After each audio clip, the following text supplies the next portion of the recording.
সকলকে স্বাগত জানিয়ে আমি আজকের ক্লাস শুরু করছি। আজকের ক্লাসের আমাদের বিষয় হচ্ছে নেটের ফার্স্ট পেপার। আজকের ক্লাসে আমরা আলোচনা করব নেটের ফার্স্ট পেপারের সিলেবাস, কি কি বিষয় কিভাবে পড়বো সেই বিষয়ে, এবং কোন বইগুলো আমাদের সহযোগিতায় লাগবে বা কোন বইগুলো আমাদের কাজে লাগবে সেই বিষয়ে, এবং কোন ইউনিটকে আমরা কিভাবে পড়বো সেই বিষয়ে আজকে আলোচনা করব। আলোচনা শুরু করছি।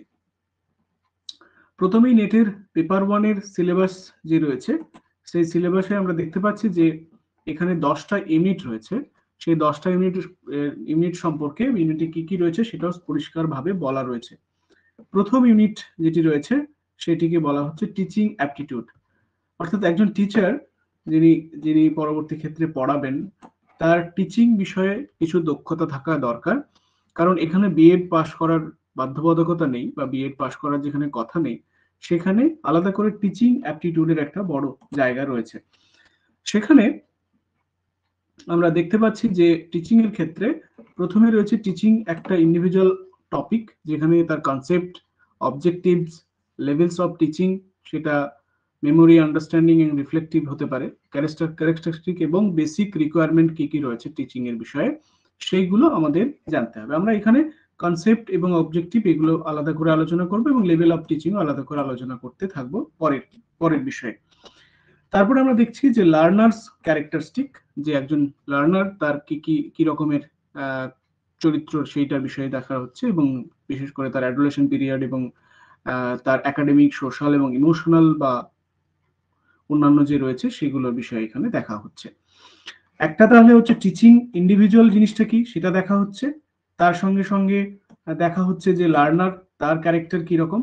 তারপরে হচ্ছে factors affecting teaching related to, যে একটা এফেক্টিভ টিচিং এর জন্য কি কি রিলেট করছে, তার ফ্যাক্টরিটা কি কি কি পদ্ধতিতে সেই টিচিংটা এতখানি ইফেক্টিভ করা যেতে পারে সেই বিষয়ে এখানে একটা টপিক রয়েছে, যার মধ্যে টিচার রয়েছেন, লার্নার রয়েছেন এবং সাপোর্ট মেটেরিয়াল রয়েছে বা ইনস্ট্রাকশনাল ফ্যাসিলিটি রয়েছে বা লার্নিং এনভায়রনমেন্ট এবং ইনস্টিটিউশন। এই যে একটা বড় ব্যাপার, কারণ আমরা ধরে নিচ্ছি যে আমাদের একটা প্রতিষ্ঠানের সাপেক্ষে পড়ানোর একটা জায়গা রয়েছে, সেই জন্য এখানে এই সবটাই দেখা হচ্ছে। তাহলে প্রথমে হচ্ছে টিচিং এর কনসেপ্ট, তার অবজেক্টিভ, তার লেভেলস, তার ক্যারেক্টারিস্টিক এবং তার সঙ্গে বেসিক রিকোয়ারমেন্ট।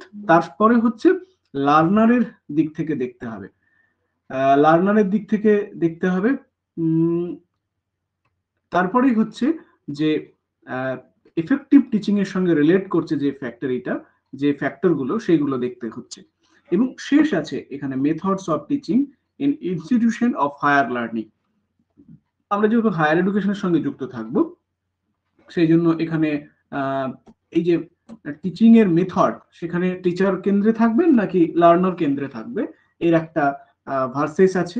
তার সঙ্গে অফলাইন অনলাইন মেথডেরও একটা রয়েছে, যার মধ্যে স্বয়ংপ্রভা, এমওসি ইত্যাদির বিষয়ে আমাদের একটু জানতে হবে। এই মোটামুটি হচ্ছে এখানে এই চারটে যে জিনিস দেখতে পাচ্ছি, এইগুলো মোটামুটি হচ্ছে একটা ইনস্টিটিউশনের মধ্যে যা যা লাগে তার, কিন্তু এরপরে আরো 2-3টে বিষয় রয়েছে, সেটা আমরা পরের পেজে গিয়ে দেখতে পাবো। এখানে রয়েছে যে জিনিসটি প্রথমে রয়েছে টিচিং সাপোর্ট সিস্টেম, মানে টিচিং এর ক্ষেত্রে কি কি সিস্টেম আমার সাপোর্ট করছে সেটাও কিন্তু জরুরি। তোমাদের যদি কোনো প্রশ্ন থাকে তোমরা দেখবে একটা হাতের ছবি রয়েছে, তোমরা হ্যান্ডস আপ করতে পারবে, সেখানে আমি যদি পাই তাহলে আমি সেক্ষেত্রে জিজ্ঞেস করবো। আমি মোটামুটি থ্রু আউট বলে যাচ্ছি বিষয়টার ক্ষেত্রে সেইটা।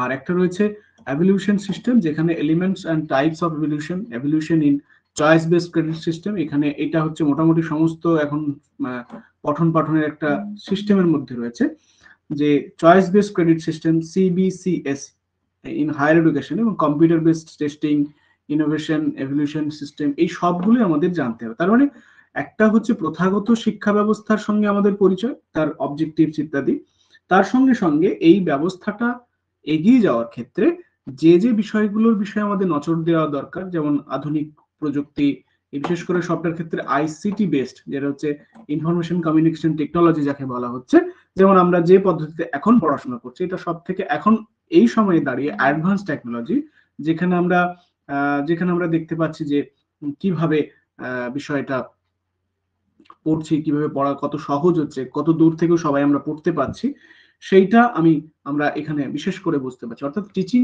এখন কেবল ট্র্যাডিশনাল নয়, তার সঙ্গে মডার্ন, এবং মডার্ন শুধু নয় তার সঙ্গে আইসিটি বেসড হয়ে গেছে। যেমন ক্লাসে পাওয়ার পয়েন্ট প্রেজেন্টেশন, বিএড যারা পড়ছে তারা দেখেছে বিভিন্ন চার্ট ডায়াগ্রাম এসব তো রয়েছে। সুতরাং একটা বড় অংশ যেখানে এই 5টা প্রশ্ন এখান থেকে থাকবে, বলা আছে দেখবে নিচে একদম বলা আছে ইচ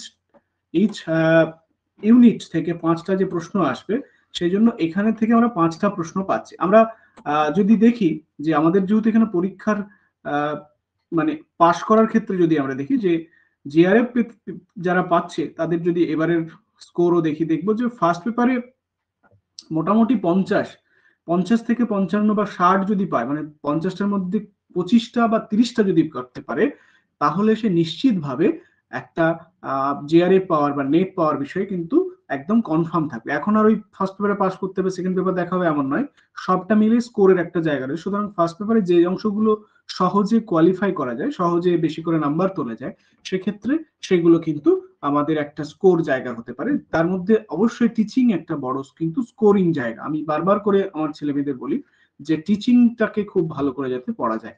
তার সঙ্গে সঙ্গে রিসার্চের একটা বড় জায়গা, যেহেতু আমাদের এরপরে মানে জিআরএফ পাওয়ার পরে যে বড় একটা জায়গা থাকে বা নেট পাওয়ার পরে আমাদের যেহেতু একটা বড় জায়গা থাকে হচ্ছে রিসার্চ, সেক্ষেত্রে রিসার্চের জায়গাতেও আমাদের একটা বড় জিনিস জেনে রাখা দরকার, যেটা আমরা এই অংশ থেকে জানতে পারি। এখানে রয়েছে রিসার্চের মিনিং। প্রথমে রয়েছে মিনিং রিসার্চ ব্যাপারটা কি, কিভাবে কি করতে হয়, এইসব যেমন রয়েছে। তার সঙ্গে রিসার্চের কত রকম টাইপস, তার ক্যারেক্টারিস্টিক, তার পজিটিভিজম এবং post positivism approach into research, কিভাবে তার নানান অ্যাপ্রোচ, সেগুলো জানতে হয়। অর্থাৎ রিসার্চ ইন্ডিভিজুয়াল জিনিসটা কি, সেই বিষয়ে এখানে আমাদের জানতে হয়। তার সঙ্গে সঙ্গে methods of research, types of রিসার্চের পরেই হচ্ছে মেথডস অফ রিসার্চ, কি মেথডে যে রয়েছে, যেমন তার মধ্যে যে এক্সপেরিমেন্টাল, ডেসক্রিপটিভ, হিস্টোরিক্যাল, কোয়ালিটেটিভ এবং হচ্ছে কোয়ান্টিটেটিভ, এই মেথড গুলো, বিশেষ করে এই 5টা মেথড আমাদের এখানে জানতে হয়। আর তারপরে হচ্ছে স্টেপস অফ রিসার্চ, রিসার্চের ক্ষেত্রে কি স্টেপ, কার পরে কি, কার পরে কি, কার পরে কি, এক্ষেত্রেও কিন্তু 5টা প্রশ্ন আসবে।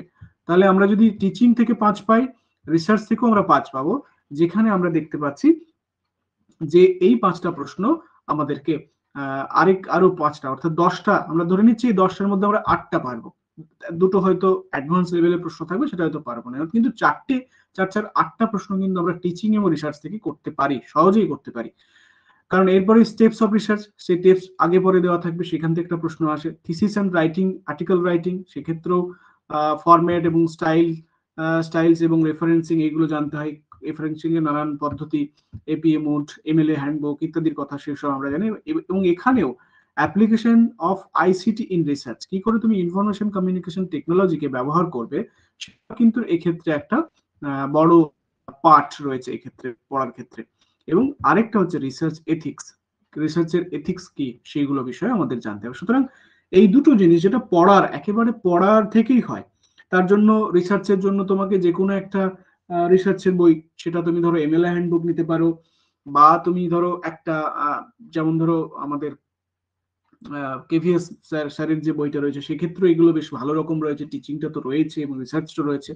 সুতরাং এই দুটো ইউনিট বা এই দুটো টপিক যদি আমরা ভালো করে পড়তে পারি এবং মক টেস্ট গুলো দিই, তাহলে দেখবে সহজেই কনসেপ্ট গুলো ক্লিয়ার হয়ে যাচ্ছে। অ্যাপটিটিউড মনে রাখতে হবে, এখানে দক্ষতার বিষয়ে প্রশ্ন করা হচ্ছে, কারণ এগুলো সবই হচ্ছে দক্ষতা, তোমার দক্ষতার বিষয়ে প্রশ্ন থাকবে। কিন্তু সব থেকে বড় স্কোরিং একটা জায়গা হচ্ছে কম্প্রিহেনশন। এখানে একটা প্যাসেজ থাকবে, যে প্যাসেজ থেকে 5টা প্রশ্ন থাকবে, প্যাসেজেই উত্তরগুলো রয়েছে, কিন্তু প্যাসেজটা বড় থাকবে। এবং যেহেতু সেটা আইসিটির উপর নির্ভর করছে, অর্থাৎ কম্পিউটার বেস টেস্ট রয়েছে, সিবিটি মোডে পড়াশোনা রয়েছে, পরীক্ষা রয়েছে, তাই সেখানে একটু কম্প্রিহেনশনটা পড়ে প্রশ্নের সঙ্গে রিলেট করা একটা পদ্ধতি রয়েছে, যে পুরো পড়ে প্রশ্নের কাছাকাছি যাও, নাকি প্রশ্ন পড়ে পরে এসে টেক্সটটা পড়া, সেটা একটা পদ্ধতি রয়েছে। কিন্তু আমরা বলি যে আমাদের মনে হয় যে প্রথমে প্রশ্নগুলো ভালো করে পড়ে নেওয়া দরকার, তারপরে তারপরে আমাদের দরকার হচ্ছে যে সাবজেক্ট, মানে যেটা রয়েছে প্যাসেজটা যেটা রয়েছে সেটা। আমরা ধরে নিচ্ছি কম্প্রিহেনশন থেকে আমরা মিনিমাম 4টে করতে পারবো, তাহলে আমরা দেখছি টিচিং, রিসার্চ এবং কম্প্রিহেনশন, এই 3টে থেকে আমরা 3 4 12 নাম্বার করতে পেরেছি বা সহজেই করতে পারি। তারপরে যেটা রয়েছে কমিউনিকেশন, কমিউনিকেশন খুবই সহজ, খুবই কিছু কমন আমাদের স্টাডি মেটেরিয়াল থাকলেই সেটা হয়। কিছু কিছু জায়গা ব্যারিয়ার্স অফ এফেক্টিভ কমিউনিকেশন কিছু কিছু জায়গা রয়েছে, কিন্তু আমরা একটু প্রথমেই দেখে নিই যে কোন কোন জিনিসগুলো আমাদের দেখতে হয়। কমিউনিকেশন জিনিসটা কি, কমিউনিকেশনের টাইপস কি রকম, তার ক্যারেক্টারিস্টিক, এবং এইটা সব থেকে দরকার যে কমিউনিকেশন কি ব্যাপারটা, সেটা টাইপস, তার ক্যারেক্টার কেমন, এইরকম। তার সঙ্গে ইফেক্টিভ কমিউনিকেশন, যেমন ভার্বাল এন্ড নন ভার্বাল বা ইন্টারকালচার, গ্রুপ কমিউনিকেশন বা ক্লাসরুম কমিউনিকেশন। এইটা আমাদের সব থেকে বেশি করে পড়তে হয় যে ক্লাসরুম কমিউনিকেশন। ক্লাসরুম কমিউনিকেশন খুবই জরুরি, কারণ হচ্ছে ক্লাসরুম আমাদের আমাদের মানে বেশিরভাগ জায়গাটাই হচ্ছে ক্লাসরুম ওরিয়েন্টেশন। তাই ক্লাসরুমের যে পার্ট, সেটা কিন্তু আমাদের বিশেষ করে দেখতে হয়। সুতরাং কমিউনিকেশন থেকে সব থেকে বেশি যে প্রশ্নটা আসে সেটা হচ্ছে ক্লাসরুম রিলেটেড প্রশ্ন। তাই এইখানে এই ক্লাসরুম কমিউনিকেশন যে জায়গাটা, সেটা কিন্তু সব থেকে বেশি করে প্রশ্নের মধ্যে আসে। তাই এটাও আমাদের দেখার একটা বড় কিন্তু কাজ। তাই কমিউনিকেশনের সব থেকে বড় যে প্রশ্নটা, সেটা হচ্ছে মিনিং টাইপস যেমন আসে, কিন্তু ক্লাসরুম কমিউনিকেশন সব থেকে বেরিয়ে আসে। আর আরেকটা যেটা হচ্ছে ইফেক্টিভ কমিউনিকেশন, যেটা আমাদের একটা টিচিং এর সঙ্গে সব থেকে জরুরি, যেটা যেটা আমি তোমাদের সঙ্গে করে থাকি, যে তোমাদের যাবতীয় প্রবলেম তোমরা সরাসরি বল আমাকে, বা গ্রুপে আলোচনা করো, যেটা ইফেক্ট করবে, যে সেইটার ক্ষেত্রে যে বাধাগুলো হয়, সেই বাধাগুলোর বিষয়ে কিন্তু আমাদের এখানে জানার বিষয়ে কথা বলতে হয় বা রয়েছে এখানে। আরেকটা হচ্ছে মাস মিডিয়া এবং সোসাইটি। এটা এর যে ইম্প্যাক্ট কমিউনিকেশনের ক্ষেত্রে, মাস মিডিয়া বা মাল্টিমিডিয়া বা সোসাইটি বা সোশ্যাল মিডিয়া, এইগুলো এক একটা পার্ট হয়ে যাচ্ছে এর মধ্যে, কমিউনিকেশনের মধ্যে। আমি ধরে নিচ্ছি এখান থেকে আমরা কমিউনিকেশন রিলেটেড 3টে প্রশ্নের উত্তর করতেই পারবো। তাহলে আমরা কত হলো, 12 3 15 নম্বর আমরা পেলাম। এরপরে একেবারে একটা সহজ জায়গা আছে, কিছু ম্যাথমেটিক্যাল জায়গা রয়েছে, যেটা হচ্ছে mathematical reasoning and aptitude. Types of reasoning একেবারে সহজ, কি কি রয়েছে, নাম্বার সিরিজ রয়েছে, লেটার সিরিজ রয়েছে, কোড এবং রিলেশনশিপ। এটা খুব সহজ, জাস্ট একটা বা দুটো ক্লাস করে প্র্যাকটিস করলেই সহজে হয়ে যায়। নাম্বারের অমিট নাম্বার, লেটারের অমিট নমিট, omit letter, code and relationship গুলো আমাদের খুব সহজেই করতে পারি। তার কিছু পদ্ধতি রয়েছে, সেগুলো আলোচনা করবো। ম্যাথমেটিক্যাল অ্যাপটিটিউডের মধ্যে হচ্ছে fraction, time, distance, ratio, proportion, percentage, profit, loss, যেগুলো আমরা মোটামুটি 9-10 ক্লাসে পড়েছিলাম, সেগুলো আমরা সহজে এগুলো করতে পারি। আমি ধরে নিচ্ছি এখানে আমি 4 নম্বর বা 4টে করতে পারবো। তাহলে 15 আমার 19টা নাম্বার এখান থেকে সহজেই হচ্ছে 5টা ইউনিট যদি আমি ঠিক করে পড়ি। 19টা এখানে আমি 20টা করতে পারবো 5টা ইউনিট। এরপরে যে ইউনিটগুলো রয়েছে সেগুলো একটু জটিল। আমি এ কারণেই বারবার করে 5টা ইউনিটের উপর জোর দিচ্ছি, কারণ এরপরে যেটা রয়েছে সেটা হচ্ছে লজিক্যাল রিজনিং।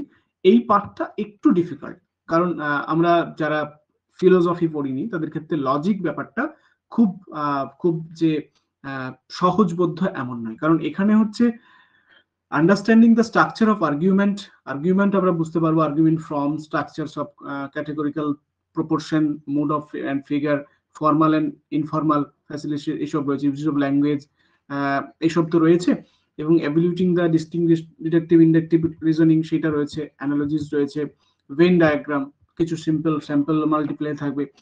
এখানে একটা বড় জায়গা রয়েছে ইন্ডিয়ান লজিক, এখানে মিনস অফ নলেজ, এই যে নানান রকমের টার্ম ব্যবহার করে, যেটাকে পারসেপশনকে বলা হচ্ছে প্রত্যক্ষা। এই টার্মিনোলজি গুলো আমাদের একটু একেবারে কোর বই, ভারতীয় যে লজিক, একেবারে যদি আমরা ফিলোসফির বইপত্র পাই লজিকের উপরে, সেখান থেকে আমাদের পড়তে হয়, করার চেষ্টা। আমি ধরে নিচ্ছি এখান থেকে আমার 2 নম্বর পাবো, আমি 5টা করতে পারবো না, কারণ লজিকের জায়গাটা একটু হার্ড আসে, একটু বেশ বেশ কঠিন আসে। তাহলে তবু আমার 21 নম্বর হয়েছে এখানে। আর ডাটা ইন্টারপ্রিটেশন একইভাবে ওই একই রকম ম্যাথমেটিক্যাল রিজনিং এর মতো একটা ডাটা দেওয়া থাকবে, তার ইন্টারপ্রেট করতে হবে।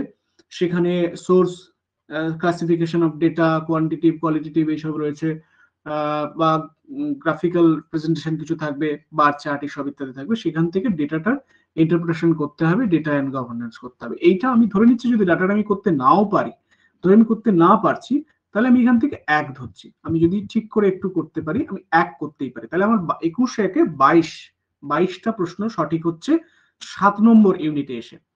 8 নম্বর ইউনিট একেবারে ICT, information and communication technology. এইটা হচ্ছে একেবারে জেনারেল যে টার্মিনোলজি গুলো রয়েছে, অ্যাব্রিভিয়েশন রয়েছে, বেসিক্স অফ ইন্টারনেট রিলেটেড যে সমস্ত email, audio, video conferencing, digital initiative, higher education বা আইসিটি অ্যান্ড গভর্নেন্স, এইগুলো রিলেটেড। এইটা সহজেই কিছু স্টাডি নোট আমাদের রয়েছে, সেটা আমরা যদি একটু পড়ে নিতে পারি, বা কেভিএস মাদানের বই বা অন্যান্য বইগুলো যদি একটু দেখতে পারি, অক্সফোর্ড বই দেখতে পারি, এই বইগুলো যদি আমরা দেখি, তাহলে অনায়াসে আমরা 3টে প্রশ্নের উত্তর করতে পারবো, 5টা প্রশ্নের মধ্যে 3টে প্রশ্ন। তাহলে কত হলো আমাদের? কত হলো? 24। আমরা সবচেয়ে কম 24টা প্রশ্নের উত্তর করতে পেরেছি 8 নম্বর ইউনিটে। এখনো আমাদের হাতে 2টো ইউনিট রয়েছে, যার মধ্যে প্রথম হচ্ছে পিপল ডেভেলপমেন্ট এন্ড এনভায়রনমেন্ট। এর জন্য ইংরেজি বই পড়ার দরকার নেই, একেবারে বাংলা কিছু বই পাওয়া যায়, পরিবেশ বিদ্যা সংক্রান্ত বই, যেখানে ডেভেলপমেন্ট এন্ড এনভায়রনমেন্ট যে রিলেশন সেটা একটা বড়, একটা সাস্টেনেবল ডেভেলপমেন্ট গোলস অ্যাচিভ করার জন্য এনভায়রনমেন্টের সঙ্গে ডেভেলপমেন্ট বা ডেভেলপমেন্টের সঙ্গে এনভায়রনমেন্টের একটা সম্পর্কের দরকার হয়, সেইটা আমরা সেখান থেকে পড়ে নিলেই পারি। বা হিউম্যান এন্ড এনভায়রনমেন্ট ইন্টারাকশন যেটা রয়েছে, এনথ্রোপোলজির যে ব্যাপার, সেইগুলো একটু ভালো করে সেখান থেকে দেখা যায়। বা environmental issue, local, regional and global, জীবন বিশেষ করে এয়ার পলিউশন, ওয়াটার পলিউশন, এইগুলো তো রয়েছে।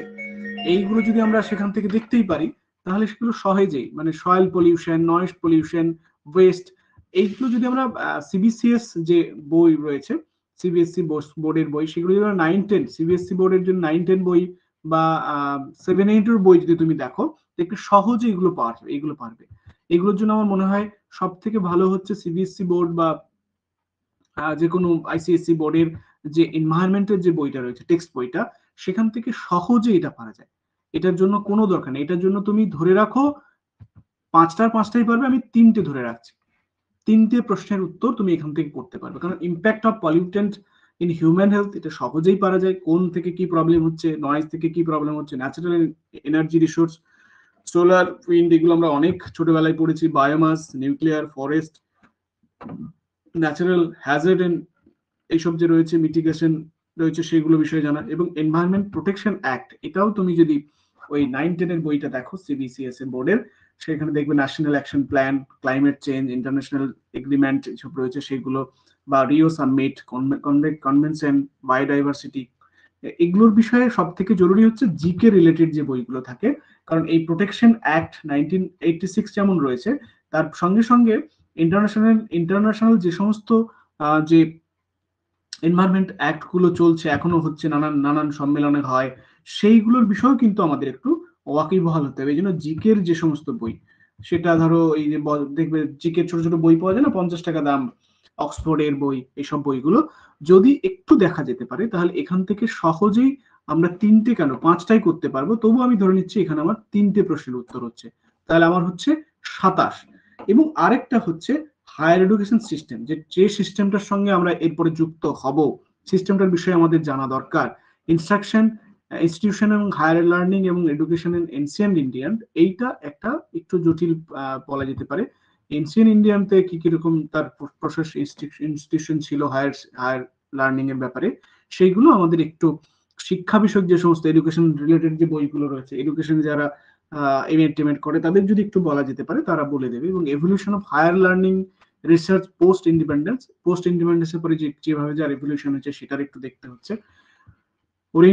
ওরিয়েন্টাল, কনভেনশনাল এবং non conventional learning program in India, professional, technical and skill based education, value education, এটা বিশেষ করে বারবার একটা করে প্রশ্ন এখান থেকে আসে ভ্যালু এডুকেশন থেকে।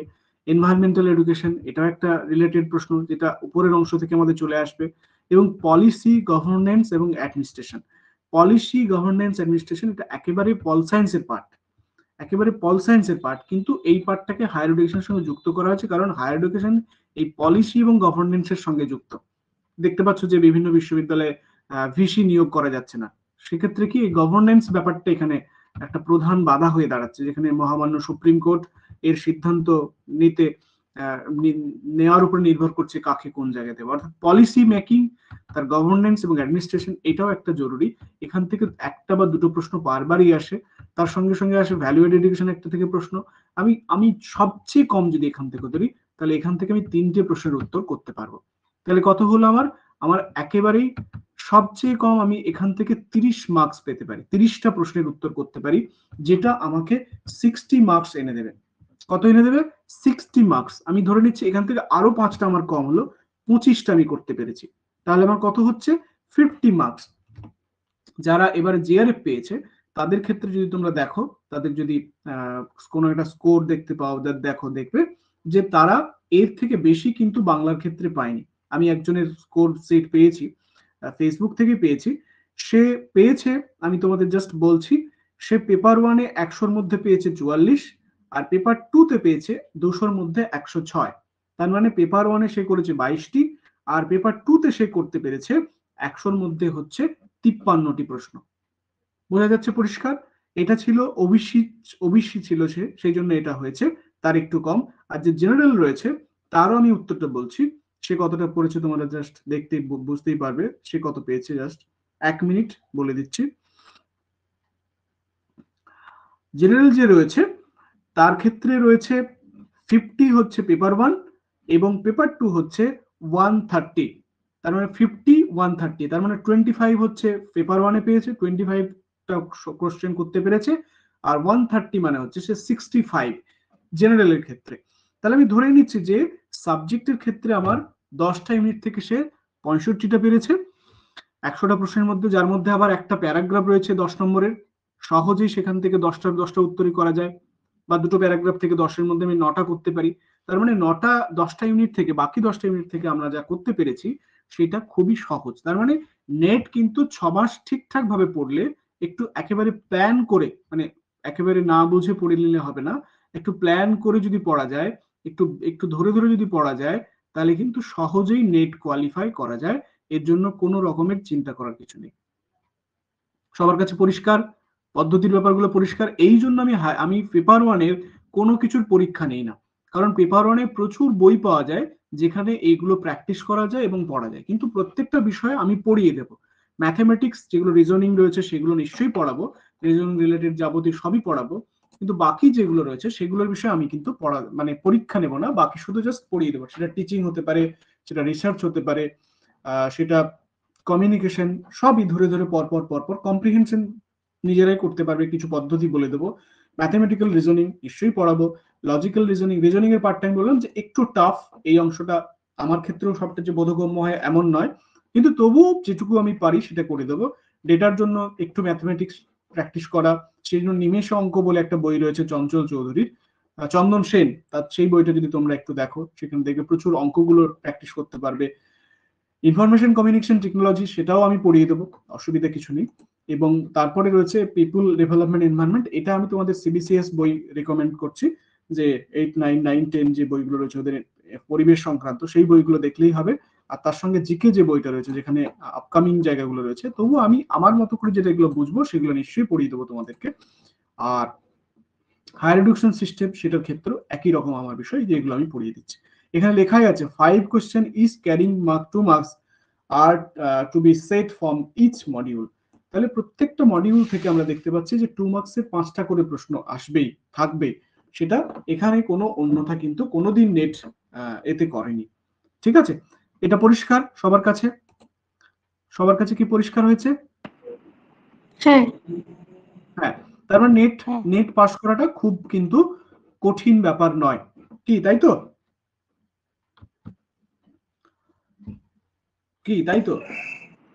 দেখা যাক একটু কতটা এফোর্ট দিতে পারা যায়। স্ট্র্যাটেজি মেনটেন করে পড়তে পারলেই সেটা সহজেই সম্ভব পাস করা। বেশ, দেখা যাক, যখন বলেছো নিশ্চয়ই দেখতে তো হবেই। বেশ, আমি আরেকটা পিডিএফ এবারে তোমাদের সামনে ওপেন করছি, just 1 minute.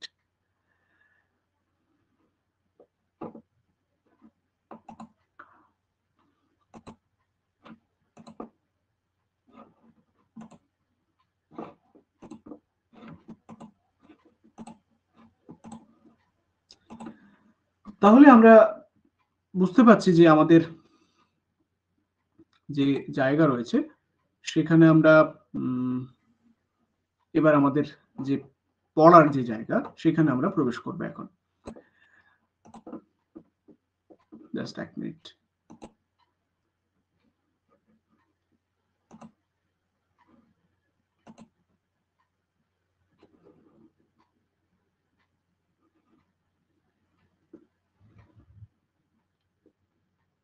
Just 1 minute.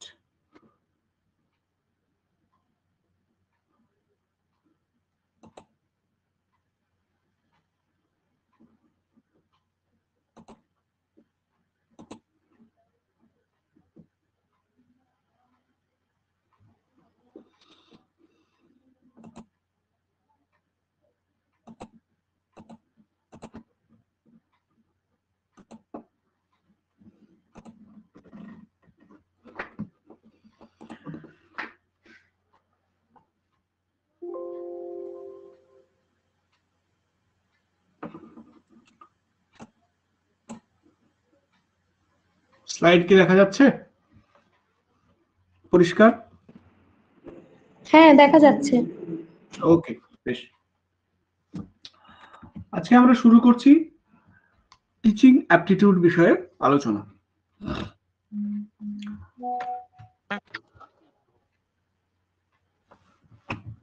Teaching এমন একটা পদ্ধতি যেটা পরম্পরা অনুসারে বহুদিন ধরে আমাদের সারা পৃথিবীতে একজনের থেকে আরেকজনে ছড়িয়ে পড়ছে জ্ঞান। শুধু তাই নয়, আমরা এই পদ্ধতির মাধ্যমেই শুধু শিক্ষিত হয়েছি তাই নয়, আমরা সামাজিকও হয়েছি এই পদ্ধতির মাধ্যমে। তাই এখানে টিচিং এর প্রথমেই যেটা রয়েছে concept, objective, level of teaching, characteristic and basic requirement কি কি রয়েছে সেটা আমাদের প্রথম ইউনিট।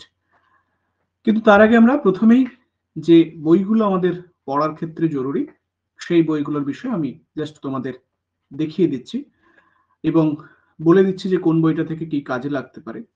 এখানে আমার fifth edition previous sixth edition হয়েছে কেভিএস স্যারের বইটা। এই বইটা খুবই ভালো, এটা সবাই প্রায় ব্যবহার করে এবং প্রচুর প্রশ্ন রয়েছে প্র্যাকটিস করার ক্ষেত্রে। এই বইটা যদি খুঁটিয়ে ভালো করে পড়ে জাস্ট থ্রো আউট করা যায়, মানে এইসব বই তো গুছিয়ে বাড়িতে রেখে দেওয়ার জন্য নয়, পড়ো, ছেড়ো এবং ফেলে দাও, এরকম একটা যদি পদ্ধতি নেওয়া যায় 6 মাসের জন্য, তাহলে এখান থেকে কিন্তু খুব খুব ভালোভাবে এখানে কিন্তু প্রস্তুতি নেওয়া যায়। এছাড়াও ট্রু ম্যানসের বই রয়েছে আমার, আমি রেকমেন্ডেড করি যে এই বইটা যদি দেখা যেতে পারে, ভালো বই। এই বইটার ক্ষেত্রেও একই রকম। দেখা যাচ্ছে না পায়েল? তুমি দেখতে পাচ্ছ না? বাকিরা দেখতে পাচ্ছ না প্রেজেন্টেশন? জয়া, খেয়া? না দাদা, আমি দেখতে পাচ্ছি না। জয়া দেখতে পাচ্ছ? হ্যাঁ, ক্লিয়ার দেখা যাচ্ছে। ক্লিয়ার দেখা আমি যাচ্ছে। দেখতে পাচ্ছি। বাকিরা আমারটা দেখা দেখতে যাচ্ছে পাচ্ছ? না দাদা। একটু বেরিয়ে তাহলে ঢোকো, চলে আসবে। দেখো নেটের কারণে হচ্ছে, তোমার নেটের কারণে আসছে জাস্ট। এরপরে আরেকটা যে বই যেটা প্র্যাকটিস করার ক্ষেত্রে রয়েছে সেটা ওই আর গুপ্তার একটা বই আমার মনে হয়, রমেশ পাবলিকেশনের বই। এখানে 50টা পেপার, সেট অফ পেপার রয়েছে। এরপরেও প্রচুর, মানে ইউজিসির নিজের সাইট রয়েছে, এনটিএ সাইট, যেখানে প্রিভিয়াস ইয়ারের প্রশ্নগুলো একেবারে পরীক্ষার মতো করে দেওয়া যায়। তার জন্য আমি বলবো যে তোমরা এনটিএ সাইটে গিয়ে মক টেস্ট দিতে পারবে, যেখানে প্রিভিয়াস ইয়ারে যা যা ফার্স্ট পেপারের প্রশ্ন এসছে একটা করে সেট রোজই তুমি প্র্যাকটিস করতে পারো। প্রথম হয়তো প্রচুর সময় লাগছে, হচ্ছে না, কিন্তু রোজ না হলেও সপ্তাহে 2 বা 3টে করে যদি টেস্ট দেওয়া যায় সেখানে, সেটা সহজেই সেটা পারা যায়। আমি তাই পেপার 1 এর কোনো টেস্ট রাখিনি, কারণ পেপার 1 এর টেস্টের প্রচুর জায়গা রয়েছে। আর আমার কাছে পড়া ছাড়াও পেপার 1 এর প্রচুর ক্লাস ইউটিউবে ঘুরে বেড়ায়, যদি সম্ভব, যদি মনে হয় যে কোনো একটা পার্টিকুলার জায়গা যেটা আমার কাছ থেকে ক্লিয়ার হচ্ছে না, যদি আমি বলার পরেও অসম্ভব মনে হয়, তোমরা নিজেরাও কিন্তু ইউটিউব থেকে কোনো ক্লাস নিশ্চয়ই দেখতে পারো। তার বিষয়ে আমার কাছে ফ্রিডমের কোনো জায়গা না, আমি এটার ফুল ফ্রিডম দিয়ে থাকি। একজন স্টুডেন্ট সে যেখান থেকে যতটুকু যা পারবে সে সবটাই কিন্তু নিতে পারে। এখানে আমার কোনো ইগোর জায়গা নেই। তোমরা সেটা নিয়ে আমার সাথে আলোচনা করতে পারো, ডিসকাস করতে পারো, কোন ক্লাস ভালো লাগছে সেটা কিন্তু করাই যায়। সুতরাং সেই বিষয়ে আমার দিক থেকে কোনো বাধা নেই। তোমরা যাবতীয় পড়াশোনা যেখান থেকে সম্ভব, যা নিয়ে সম্ভব করতে পারো। ঠিক আছে? তাইলে এই 3টে বইয়ের মধ্যে 3টে বই নিতে হবে এমন নয়, কিন্তু প্র্যাকটিস সেট এটা বা অন্য একটা রাখলে যেখানে অ্যান্সার দেওয়া রয়েছে শেষে, প্র্যাকটিস করতে করতে গেলে সেটা কিন্তু তোমার একটা দক্ষতা বাড়াবে এবং এর রিলেটেড যে বইপত্র সেটাও কিন্তু তোমার এইগুলোর মধ্যে হয়ে যাবে। এছাড়াও অক্সফোর্ডের বই দেখতে পারো, এইসব যা রয়েছে সেগুলোর ক্ষেত্রেও কিন্তু রয়েছে। কিন্তু সন্তোষ কুমার মন্ডল বা অন্যান্য কোচিং সেন্টারের বই সেগুলো নিও না, কারণ সেইগুলো খুব যে অথেন্টিক হয় এমন নয়। আমার মনে হয় এই যা লেখক যারা রয়েছেন তাদের বইপত্র নিলে বেশি কার্যকরী হবে।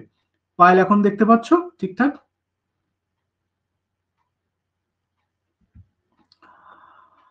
এবার আমরা একটু একটু করে আমাদের যে আলোচনা সেটাতে প্রবেশ করছি।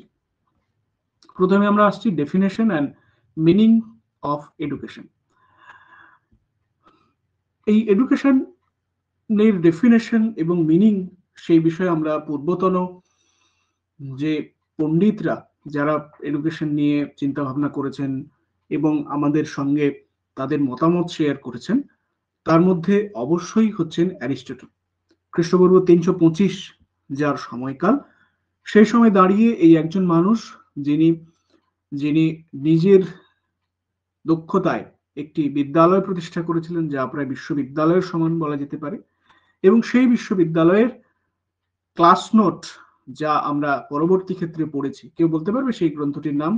যে ক্লাস নোট হিসেবে ছিল, সেই ক্লাস নোট এখন সারা পৃথিবীর একটি অন্যতম টেক্সট হিসেবে বিবেচ্য রয়েছে, বহুদিন ধরে রয়েছে। Poetics, right. পোয়েটিক্সের মতো বই, যেটা তার ওই বিদ্যালয়ে পাঠরত ছেলেদেরকে পড়ানোর জন্য তিনি করেছিলেন, এবং কিছু ছেলে ছেলে নোট রয়েছে, যে নোটগুলোর এখনো পূর্ণ আমরা সমস্ত যে সিদ্ধান্ত জানতে পেরেছি এমন নয়। যেমন ক্যাথারসিস, সেটা কি এখন আমরা যে একেবারে ডেফিনেশন তার মতো করেই বুঝতে পেরেছি এমন কিন্তু নয়। আমরা আমাদের মতো করে একটা অর্থ করেছি ঠিকই, কিন্তু সেটা যে পার্টিকুলার অ্যারিস্টটল ওইভাবেই বলেছিলেন এমন কিন্তু কোনো রকমের ভাবে বলা যায় না। তাই এটাও একটা বড় একটা দায়িত্বের বিষয়। তিনি নিজে একজন বিশ্ববিদ্যালয়ের প্রতিষ্ঠাতা, যেখানে তিনি বলছেন creation of a sound mind in a sound body. তাহলে একটা মনের মধ্যে এবং শরীরের মধ্যে একটা সাউন্ড যদি ক্রিয়েট করা যায়, সেটা হচ্ছে এডুকেশন। তাহলে একজন শিক্ষার ক্ষেত্রে বলে না, শিক্ষা আমাদেরকে মার্জিত করে, আমাদেরকে পূর্ণ করে, আমাদের যাবতীয় যে নোংরা ময়লা ছিল সেটাকে ফেলে আমাদের মধ্যে একটা সুন্দর একটা বাতাবরণ নির্মাণ করে।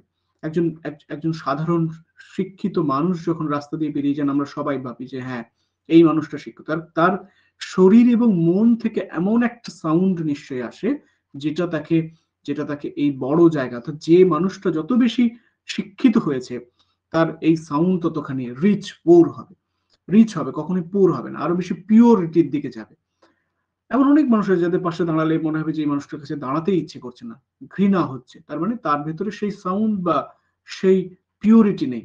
যেমন ধরো একটা বেহালা যে সদ্য যেটা ছুতার বানালো, সেটা তো একজন সঙ্গীত বাদকের হাতে এসে তাতে কত রকমের সুর খেলবে।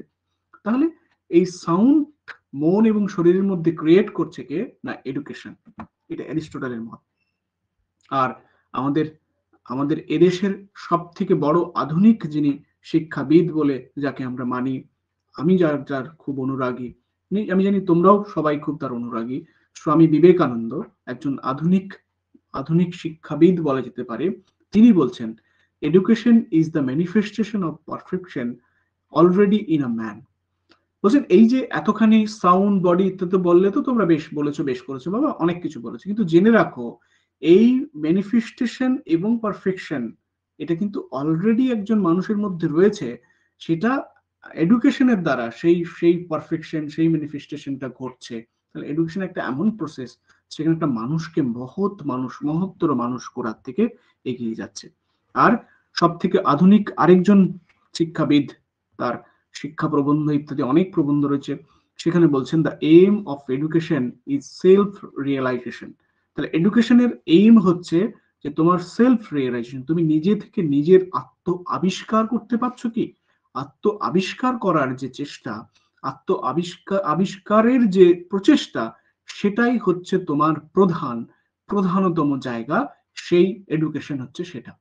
তাহলে অ্যারিস্টটল, স্বামী বিবেকানন্দ, রবীন্দ্রনাথ সকলেই বলছেন এডুকেশনের ক্ষেত্রে এডুকেশন হচ্ছে এমন একটা ম্যাজিক,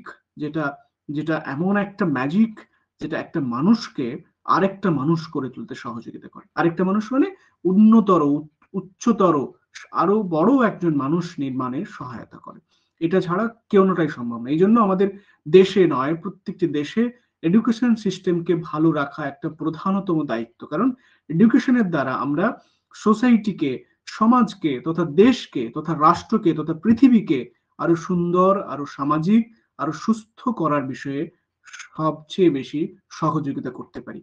তাই সমাজে একজন শিক্ষক হচ্ছেন সব থেকে সাম্মানিক বা সব থেকে সম্মানজনক, কারণ তিনি তার সমস্ত শ্রম, চিন্তা, মেধার দ্বারা একজন মানুষকে সামাজিক করার বিষয়ে প্রতি মুহূর্তে চেষ্টা করছেন। তাই এডুকেশন হচ্ছে সেই ম্যাজিক যার দ্বারা একজন মানুষকে সোশ্যাল বা সামাজিক তথা একজন বিগ ম্যান করে তোলার বিষয়ে চেষ্টা করছে। তাহলে aim of education is self realisation. নিজে থেকে সেটা রিয়েলাইজেশন হতে হবে, তার নিজের একটা আত্ম আবিষ্কারের হতে হবে, তবেই হচ্ছে সেটা এডুকেশন। তাহলে এডুকেশন বিষয়ে আমরা সেটা বুঝতেই পারছি। এই জন্য আমরা এখানে দেখছি যে 5th অক্টোবর সেটা world teacher day, world teachers day হিসেবে পালন করা হচ্ছে, কারণ একটা দিন সেখানে রয়েছে। এই বিষয়ে তোমরা সবাই জানো, এর আলাদা করে প্রয়োজন নেই, এখানে জাস্ট দুজনের কথা রয়েছে। Education is the beneficiation of the perfection already in man. এবং মহাত্মা গান্ধী বলছেন, by education I mean an allround drawing of the best in child and man in body, mind and spirit. Allround একটা পদ্ধতি। Major aim and objectives of education আমাদের পরের আলোচ্য বিষয়। সেখানে আমরা দেখতে পাচ্ছি two important function of education system. এক, a mirror that reflect society as it is or two be the stabiliser of society. আরেকটা হচ্ছে an agent of social change or a force directed towards implementing the ideas of society। তাহলে দুটো major AIIMS and object হচ্ছে কি না, সোসাইটির reflection, society reflect করবে একদম মিররের মতো, বা স্টেবিলাইজ মানে নির্ধারণ বা স্টেবিলাইজ করবে সোসাইটিকে এডুকেশন। সোসাইটির সমস্ত কিছুকে নিয়ন্ত্রণ করবে, রিফ্লেক্ট যেমন তেমনি নিয়ন্ত্রণও করবে। তার সঙ্গে সঙ্গে সোশ্যাল চেঞ্জের একটা প্রতিনিধিত্ব করবে এডুকেশন, বা সে ফোর্সলি ইমপ্লিমেন্টিং করবে এমন কিছু আইডিয়া যেটা সোসাইটিকে আমাদের চেঞ্জ করবে। এইটা হচ্ছে major AIIMS and object of education. তাহলে আমরা দেখতে পাচ্ছি যে এডুকেশনের বিষয়ে এতখানি আমাদের চিন্তা ভাবনা, এত পদ্ধতি, বিএড এমএড হেন তেন ইত্যাদি, তার আসল জায়গা হচ্ছে যে সোসাইটিকে স্টেবিলাইজ করা বা স্টেবিলাইজার এর মতো ব্যবহার করা এডুকেশন দ্বারা, এবং একটা সোশ্যাল চেঞ্জের একটা এজেন্ট হচ্ছে এডুকেশন। সেই এজেন্ট এর প্রধান ভূমিকায় থাকছেন একজন টিচার, যিনি এই পুরো ইমপ্লিমেন্টিং নতুন সিদ্ধান্ত, নতুন কিছুকে, যাবতীয় সমাজকে নতুন ভাবে গড়ে তোলার ক্ষেত্রে তাই টিচারের ভূমিকা সব থেকে বেশি। তিনি পারেন, টিচার পারেন একজন শিক্ষার্থীকে বা শিক্ষানবিশকে একটা অন্য ভাবে গড়ে তুলতে, তার যদি সেই অবজেক্টিভ বা মেজর এইম সম্পর্কে পরিষ্কার ধারণা থাকে। যে কারণে আমাদের এখানে এটা পড়তে হচ্ছে, কারণ আমাদের শুরুতেই জানতে হবে যে আমরা টিচার হতে চাইছি কোথায় না, একেবারে হায়ার এডুকেশন, যেখানে হায়ার ইনস্টিটিউশন, সেই হায়ার এডুকেশন ইনস্টিটিউশন আমাদের যেখানে দায়িত্ব রয়েছে, সেখানে আমাদের নিশ্চয়ই সিদ্ধান্ত, আমাদের মন ইত্যাদি দ্বারা সেই সোশ্যাল চেঞ্জের একটা বড় সুযোগ রয়েছে, যেটার বিষয়ে আমাদের মনোনিবেশ করা খুব দরকার। এবং আমাদের দ্বারাই সেখানে সোশ্যাল যেমন চেঞ্জ হবে, তেমনি আমাদের স্টেবিলাইজারের দ্বারা সোসাইটি আরো বেশি গেইন করবে, আরো নতুন ভাবে করে উঠবে। এটাও একটা প্রধান বিষয়। এবং এই পুরো জিনিসটাই, এই সিস্টেমটা হচ্ছে এডুকেশন, যাকে আমরা বলছি এডুকেশন সিস্টেম। পরিষ্কার সবার কাছে? পরিষ্কার হচ্ছে? হ্যাঁ। বেশ। যে কোনো রকম প্রশ্ন থাকলে আমাকে বলবে। ওকে। জর্জ পিয়ানে বলছেন অ্যাসিমিলেশন অফ ট্র্যাডিশন এবং development of new social pattern. এই দুটোও হচ্ছেন আরেকজন শিক্ষাবিদ, যার ছবি রয়েছে পাশে। তার গ্রন্থের নাম রয়েছে principles of educational sociology and outline. তিনি বলছেন এর সঙ্গে দুটো, অ্যাসিমিলেশন অফ ট্র্যাডিশনকে অ্যাসিমিলেশন করা, এবং development of new social pattern. এডুকেশনের দ্বারা আমরা নতুন সমাজ গড়ে তোলার যে প্রকল্প, সেটাকেও আমরা কিন্তু ডেভেলপ করতে পারবো। তার মানে নতুন সমাজ গড়ে তোলার জন্য প্রধান যেটা দরকার সেটা হচ্ছে এডুকেশন, এডুকেশন, এডুকেশন। এডুকেশনের প্রধানই কাজ হচ্ছে সমাজ পরিবর্তন করা। সমাজ পরিবর্তন মানে আজকে যেটা রুচি ছিল সেটা কালকে তার রুচিটা আরো উন্নত করা, উন্নত বিষয়ে এগিয়ে যাওয়া।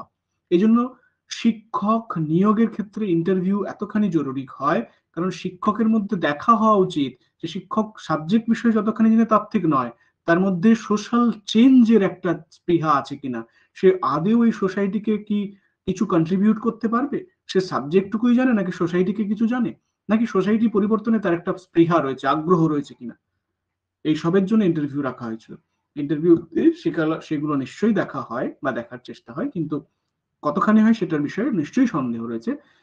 কিন্তু আমাদের দেশের শুধু নয়, এটা তো আমরা মেজর সারা পৃথিবীর সাপেক্ষে এডুকেশন সিস্টেম নিয়ে কথা বলছি, তাই এডুকেশনের ক্ষেত্রে ডেভেলপমেন্ট অফ নিউ সোশ্যাল প্যাটার্নের ক্ষেত্রে এডুকেশন হচ্ছে প্রধান প্রধান প্রধান একটা কার্যকরী জায়গা। জর্জ পিএনে বলছেন, তিনি একজন শিক্ষাবিদ, তিনি বলছেন অ্যাসিমিলেশন অফ ট্র্যাডিশন এবং development of new social pattern, এইটা হচ্ছে major aim and object of এডুকেশনের। এবং ক্রিয়েটিভ অ্যান্ড কনস্ট্রাকটিভ রুল, এই যে সোশ্যাল চেঞ্জ তখনই আসবে যখন আমি ক্রিয়েটিভ এবং কনস্ট্রাকটিভ, আমার শুধু কনস্ট্রাকটিভ হলে হবে না, আমার ক্রিয়েটিভ নতুন নতুন রুলস সেটা আমাকে তৈরি করতে সহযোগিতা করবে। তাহলে আমরা দুটো বিষয় আলোচনা করলাম, একটা বিষয় আলোচনা করলাম যে অবজেক্টিভ ইত্যাদি, আরেকটা আলোচনা করলাম যে তার কনসেপ্ট কি ছিল সেটার বিষয়ে, এডুকেশন ব্যাপারটা কি সেটার বিষয়ে, দুটো বিষয়। এবার আমরা 3 নম্বর বিষয়ে আসবো, ফর্মস অফ এডুকেশন। এডুকেশনের ফর্ম কি রকম, কি কি ফর্মে রয়েছে। 3টে ফর্ম আমরা দেখতে পাচ্ছি। প্রথম হচ্ছে formal education, non formal education এবং ইনফর্মাল এডুকেশন। কিছু ফর্মালিটি যেটা আমাদের স্কুলে রয়েছে, যার একটা স্ট্রাকচার রয়েছে, যা আগে থেকে অ্যারেঞ্জ করা থাকে, স্কুল কলেজ বিশ্ববিদ্যালয় সবই হচ্ছে আমাদের ফর্মাল এডুকেশন। কি এডুকেশন? ফর্মাল। এখানে আমরা ফর্মালিটি যাই, যেখানে কম্পালসারি সবকিছু রয়েছে, সিকুয়েন্সাল, একটা পাস করার পর আরেকটাতে এগোই, একটু একটু একটু করে এগিয়ে গিয়ে আমরা একদম উচ্চশিক্ষা অবধি পৌঁছে যাই। এটা হচ্ছে ফর্মাল এডুকেশন। এটা এখানে ইউজুয়ালি একটা স্কুলে হয়, তার একটা স্ট্রাকচার আইডিয়া থাকে, তার একটা অ্যারেঞ্জ থাকে, লার্নিং এভলিউশন থাকে, কম্পালসারি থাকে, সবকিছু কম্পালসারি পাস করতে হয়, যেটাকে আমরা রেগুলার কোর্স বলছি। আর একটা হচ্ছে non formal education, at institution out of school, স্কুলের বাইরে, সেটাও কিন্তু স্ট্রাকচার, সেটা ইউজুয়ালি অ্যারেঞ্জ থাকে পুরোটাই। Learning is a not evolution, usually voluntary এটা, এবং টপিক্যালি নন সিকুয়েন্সিয়াল, এখানে একেবারে স্কুলের বাইরে, কিন্তু সবটার মধ্যে একটা প্ল্যান থাকে, কিন্তু সেখানে ভলেন্টিয়ারি সার্ভিসের মতো থাকে। আর একটা ইনফর্মাল, সেটা যে কোনো জায়গায় হতে পারে, সেটা কোনো স্ট্রাকচার নেই, তা সেটা ভলেন্টিয়ারি, সেখানে লার্নিং ইজ নট এভলিউটেড, সেখানে কোনো এভলিউশনের জায়গা নেই, সেটাও ভলেন্টিয়ারি, নন সিকুয়েন্সিয়াল, সেখানে কোনো রকম সিকোয়েন্স নেই, তুমি যেখান থেকে যা পারো শিখতে পারো। তাহলে ফর্মাল, নন ফর্মাল এবং ইনফর্মাল, এই তিনটে হচ্ছে ফর্মস অফ এডুকেশন। এই তিনটে ফর্মসের ক্ষেত্রে আমরা কি কি ভাবে দেখতে পাচ্ছি সেটাও এক্ষেত্রে জরুরি। যেমন আমরা দেখতে পাচ্ছি যে ফর্মালের ক্ষেত্রে, ইনফর্মালের ক্ষেত্রে কি কি না, ইনফর্মালের ক্ষেত্রে হচ্ছে তুমি ফ্যামিলি থেকে শিখতে পারো, প্রেস মানে পত্রপত্রিকা, রেডিও থেকে কিছু শিখছো, সিনেমা থেকে কিছু শিখছো, বা প্লেগ্রাউন্ড, খেলার মাঠ, লাইব্রেরি, এই সবই হচ্ছে ইনফর্মাল এডুকেশনের জায়গা। তাহলে ইনফর্মাল কি কি? তোমার পরিবার, তোমার পেপার পড়া, রেডিও, সিনেমা, তোমার মন্দির, মসজিদ, গির্জা, তোমার প্লেগ্রাউন্ড, লাইব্রেরি, সমস্ত জায়গা যেগুলোর ক্ষেত্রে তুমি কিছু না কিছু শিখছো, যেটা খুব স্ট্রাকচারাল নয়, যেটা ভলেন্টিয়ারি, যেখানে কোনো এভলিউশন নেই, যেখানে কোনো সিকোয়েন্স নেই, এই সবই হচ্ছে ইনফর্মাল এডুকেশনের জায়গা। পরিষ্কার? হ্যাঁ বুঝতে হ্যাঁ পারছো? বেশ। তারপর হচ্ছে ফর্মাল, যেটা আমাদের থ্রু হচ্ছে school, college and other educational institution, এই সবই হচ্ছে ফর্মাল এডুকেশনের পার্ট, যেগুলো আমরা একেবারেই স্ট্রাকচার, যেগুলো প্ল্যান করা আছে, যেগুলোর ক্ষেত্রে কম্পালসারি পদ্ধতিতে আমাদের যেতে হয়। আরেকটা হচ্ছে যেটা হচ্ছে নন ফর্মাল এডুকেশন, সেটা হচ্ছে থ্রু করেসপন্ডেন্স কোর্স, বা সেমিনার ইনস্টিটিউশন, বা জব ট্রেনিং, রেডিও টেলিব্রডকাস্টিং, বা ওপেন ইউনিভার্সিটি, যেগুলো হচ্ছে ইগনু, যেমন হচ্ছে ইগনুর পড়াশোনা সবটা হচ্ছে ইগনু, বা নেতাজি ওপেন ইউনিভার্সিটি, এইসব যা রয়েছে এইগুলো হচ্ছে নন ফর্মাল এডুকেশন। তাহলে এটা হচ্ছে রেগুলার কোর্স ফর্মাল এডুকেশন, আর ইররেগুলার কোর্স ঠিক নয়, কিন্তু ফর্মাল এডুকেশন নয়, সেটাকে বলছে ওপেন ইউনিভার্সিটি যেটা আমাদের রয়েছে। তাহলে ওপেন ইউনিভার্সিটির যে পড়াশোনা সেটা হচ্ছে কি, নন ফর্মাল এডুকেশন সিস্টেম, কিন্তু রেগুলার ইউনিভার্সিটি পড়াশোনা কি, ফর্মাল এডুকেশন। মনে থাকবে? মনে থাকবে তো? তাহলে ফর্মাল এবং নন ফর্মাল ব্যাপারটা পরিষ্কার হয়ে গেছে? হুম। বেশ। এরপরে আমরা আসছি কনসেপ্ট অফ টিচিং। টিচিং যে কনসেপ্ট সেটা কি করছে? Teaching is the purposeful direction and management of learning process. আমরা যে এতক্ষণ এডুকেশন বিষয়ে এত কথা বললাম, যে সমাজ পরিবর্তন করে ইত্যাদি হেন তেন কথা বললাম, সমাজের সমস্ত কিছুকে রিয়েলাইজেশন করছে, বুস্ট করছে, স্টেবিলাইজ করছে, কিন্তু এই সবটা করছে কিভাবে? না একমাত্র টিচিং দ্বারা। তাহলে শিক্ষা এবং শিক্ষক এবং শিক্ষণ পদ্ধতি এখানে আমরা দেখতে পাচ্ছি। তাহলে শিক্ষণ পদ্ধতিটা কেমন? না টিচিং একটা পারপাসফুল ডিরেকশন, কিছু পারপাস থাকবে, লক্ষ্য থাকবে, লক্ষ্যহীন তো নয়।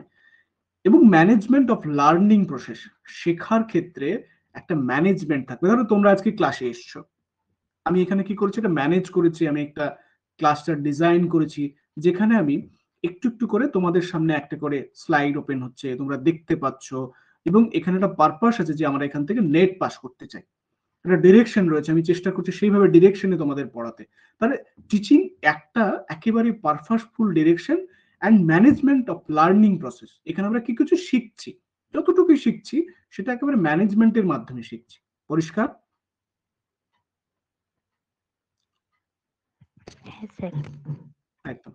এরপরে হচ্ছে আরেকটা quote, teaching is a process of providing opportunities for students to produce relatively permanent change through engagement in experience provided by the teacher.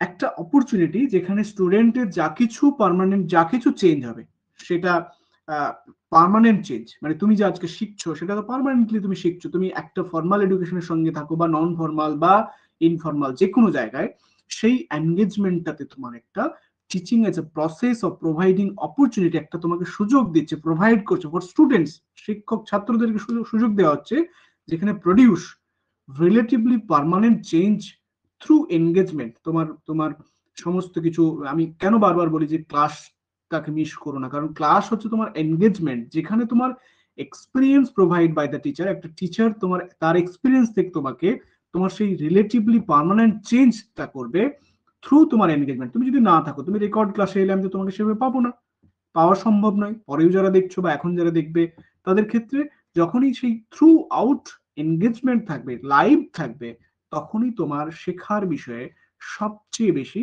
আগ্রহ তৈরি হবে। রেকর্ড ক্লাস নিশ্চয়ই আমরা পরে দেখবো, আরো দেখবো, কিন্তু এইটার বিষয়ে সব থেকে বেশি সহযোগিতা করবে কিন্তু এই ক্লাসগুলো, যেখানে তুমি লাইভ থাকছো।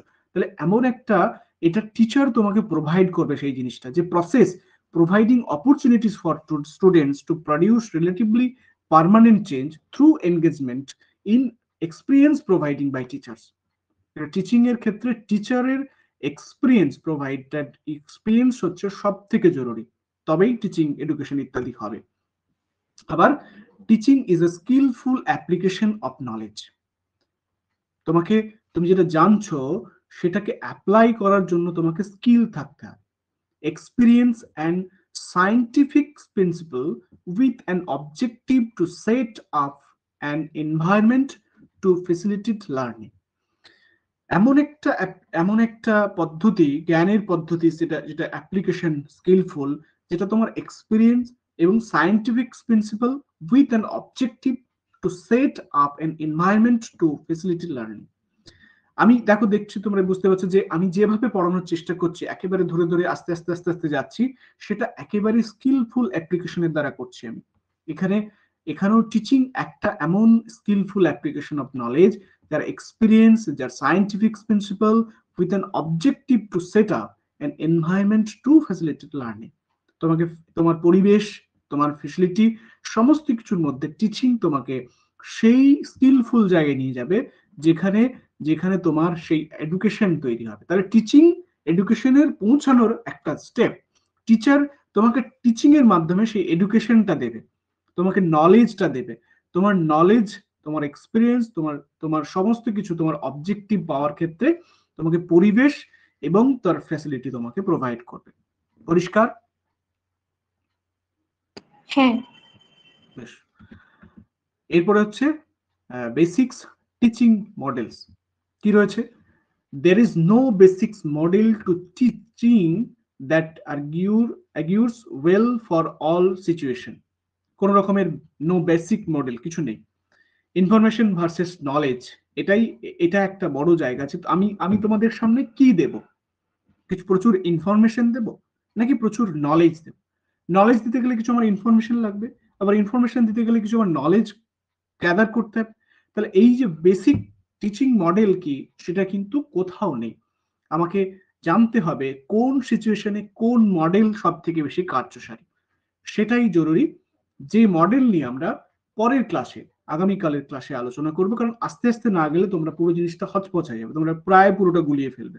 আমি তাই পুরো জিনিসটাকে আরেকবার জাস্ট শুরু থেকে তোমাদের সামনে তুলে ধরছি, যাতে তোমাদের বুঝতে সুবিধা হয়। কি কি বললাম?